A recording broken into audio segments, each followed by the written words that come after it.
উঠেই আগে উনুনটা মুছে নিলাম।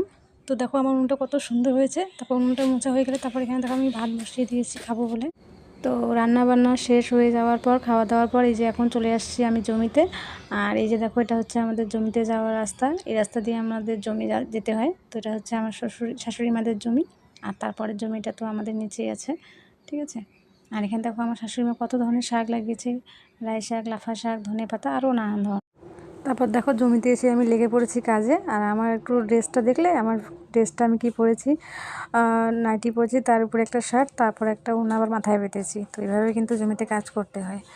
আর এদিকে দেখো আমার বর এদিকে কী করছে, ও আবার এদিকে যে হুল টানছে। ওই যে হুল টানতে হয়, কারণ না তাহলে গাছের গোড়াটা একটু আলগা হয়ে যাবে। আর আমি এই যে দেখো গাছের গোড়ার মধ্যে যে ঘাসগুলো আছে সেই ঘাসগুলোকে পরিষ্কার করছি। তারপর বিকেলবেলায় আমি আবার বাড়ি গেলাম, বাড়ি গিয়ে মেশিনটা নিয়ে আসলাম। ও বললো ওষুধ দেবে, তাই তো ওই যে ওদিকে দেখো স্প্রে মেশিন করছে ওদিকেও। আর এই গাছগুলো দেখো কি সুন্দর হয়েছে, বড় বড়, তাই না? খুব ভালো লাগতেছে এখানে। কিন্তু জানি না এই গাছগুলো কবে বড় হবে আর কবে আমরা লঙ্কা ছিঁড়তে পারবো, হাটে গিয়ে বিক্রি করতে পারবো, তা জানা নেই।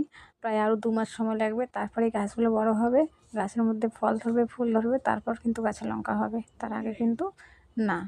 আর এদিকে দেখো ও কিন্তু ওষুধ দিচ্ছে। আর আমি বিকেলবেলায় কী করলাম জানো, আমি এখানে বসে না থেকে আমার শ্বশুরদের একটু লঙ্কা চারা ছিল, তো আমি ভাবলাম একটু আমিও নিয়ে আসি।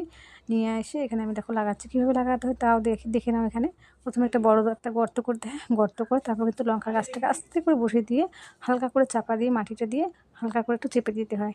আর এইটা যে প্রসেসটা থাকে এটা কিন্তু এই কাজটা কিন্তু বিকেলবেলায় আর না হলে সন্ধ্যেবেলায় করতে হয়। তারপর বাড়ি চলে এলাম, বাড়ি এসে দেখো এখানে আমি চা বানিয়ে খাচ্ছি আর বিস্কিট আর চালের গুঁড়া দিয়ে। আর জানি না, আমরা তো এভাবেই খাই গ্রামে। তো আজকের মধ্যে ভিডিওটা এইটুকুই থাক, দেখা হচ্ছে আবার নেক্সট ব্লগ হবে, ঠিক আছে।